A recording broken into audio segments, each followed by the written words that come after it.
Welcome to PrepsNet Coach Speak with McAdory High School head football coach Aryvia Holmes, powered by the McAdory Yellow Jackets shop.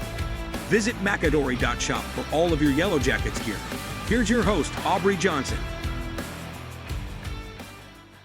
Welcome in, Coach. Yes, sir. Thank you for having me again. All right. So back on the 17th, you traveled to Paul Bryant, and you won big, 37-0. Tell us about that game. Yeah, that game was a little interesting. I think we kind of started slow. Seemed Right. like we were a little flat coming off the Harrytown game. But the guys executed well. Defense played well, obviously, pitching the shutout. And then offensively, we did, what we need to do to be victorious. We, again, coming off that Harrytown, the highs and the lows of that game, Yes, I kind of expected a little bit of a hangover from that. But the guys responded well. They took care of business, and we got it a much-needed win, on the road. So it's hard to go to Tuscaloosa to win, but I thought the kids handled it pretty well. Okay. Let's name some names. Who played well in that game? Yeah, so Justin Patton played well again.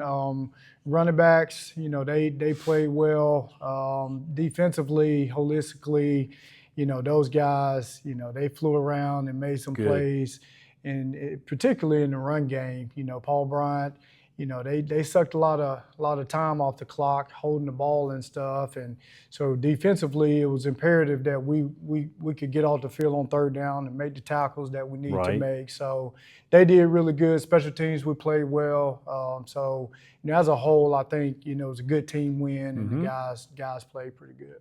Okay, very good. So then last Friday, Bessemer made the 3-mile trip here and made it a close one. It was a narrow loss, 21-14.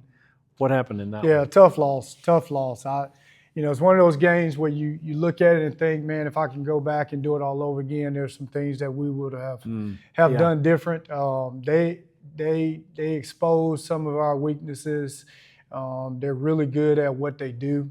Their defensive line was really good. They were able to get pressure on our quarterback with a 3-man rush. And, if going back and looking at the game, the things that we practiced, the things that we thought would be open, and, they were there. We just couldn't get it to the guys at the right time. Probably, looking back on it, maybe should have ran the ball a little bit more to kind of take the pressure off my quarterback. Anytime you drop back and throw the ball 20 times in high school, you got to be careful, unless you're completing all of them. So, I talk about a lot of times, man, when talent meets talent, talent is no longer good enough. You have got to be able to execute. You got to be able to execute. And there were some things in that ball game that we did not necessarily execute well. One area that's been really good for us, special teams, we dropped the ball there. We had a blocked field goal. I think the score was 7-7. We had a blocked field goal for a touchdown, which made it 14-7. And then on the ensuing drive, we went to punt, and the snap was low, and our punter didn't field it, so we gave him a short field there. So, we kind of compounded some of the issues that we were having. During that game, and we took that one pretty hard. We thought going into it we had a pretty good chance, and I thought we played well enough to win. We just didn't do enough on the offensive side of the ball, and that that starts with me. I got to do a better job of making sure we're in the right spots to be successful and not put the kids in bad situations. So. Yeah. Well, in really tight games like that, the little things really are compounded. Absolutely. Right? Absolutely. And when you watch film, as a spectator, you don't really see what we see as coaches. But, when you go back and watch film, you think, man, a second here or a second there, or, this block here or this block there, or, this kid make a cut here and cut back there. And, all that is all well and good after the fact. But, when you're in it, players got to make plays. And, it is what it is. And so you got to execute. For sure. Yeah. Okay. So any injuries to note the last 2 weeks? No, other than just, the normal stuff. Everybody's banged up this time of the year. Going into the Bessemer game, we lost one of our key pieces for that game, and which helps in our run game. So we had to change some things up with what we did run game wise, and I think it may have kind of bogged us down a little bit. So hopefully we'll start getting some of those guys back. But honestly, around this time, man, everybody is banged up. So it's going to be hit or miss every day on who we got at practice. I just finished a conversation with my trainer, and she let me know kind of who was available for today. So, we're going to go with what we got and try to make sure the kids are coached up and they're ready to go this Thursday. Okay. Yeah, you mentioned Thursday. It's coming up quick. Yeah. One day sooner, you've got Briarwood, and Coach, they're 5-4. They're in 5A. Tell us about the Lions. What do you expect to see? Briarwood is a really good football team. Coach Forster does a really good job with those guys. They're really sound. They're not going to be out of place. You're going to have to beat them. You're not going to trick them. You're not going to necessarily line up and just run all over them. So you got to be able to execute in the spots that you need to execute in.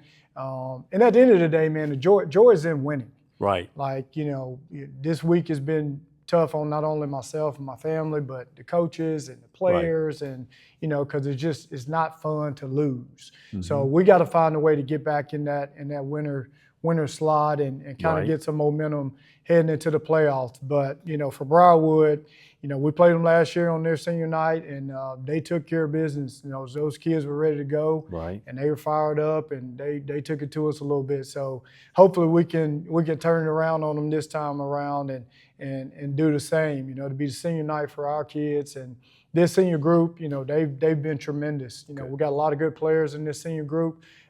It's gonna definitely be tough not having them around next year, but I'm fully expecting them to come out and play well Thursday.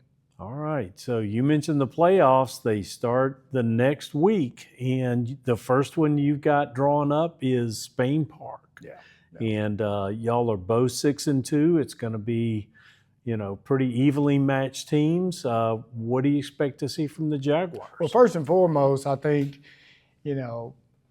competitive sports, and when you're dealing with student athletes, we talk about, can you do something or will you do something? And I think can you is a question of ability. I think we have all the ability in the world to get things done. Will you is a question of attitude. Yes. So when you start, having those conversations with your guys about, hey, we can do this, and hey, we can accomplish this, that's fine, but until it's made up in their minds that they're going to go do it and the mindset is right, it's going to be tough. And Spain Park is a really good football team. Sure. They play some really good competition. Just seeing them on film, they're solid on both sides of the ball. Probably got one of the best quarterbacks in the state.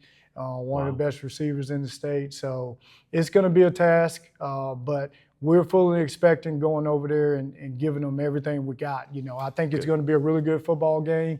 Both teams pride themselves on physicality. So, we get to that, after we, handle the Briarwood situation, we get to that, then I fully expect our guys to be ready to play. It's playoffs. It's one game season. Yes, sir. Anything can happen. So we'll be ready for that.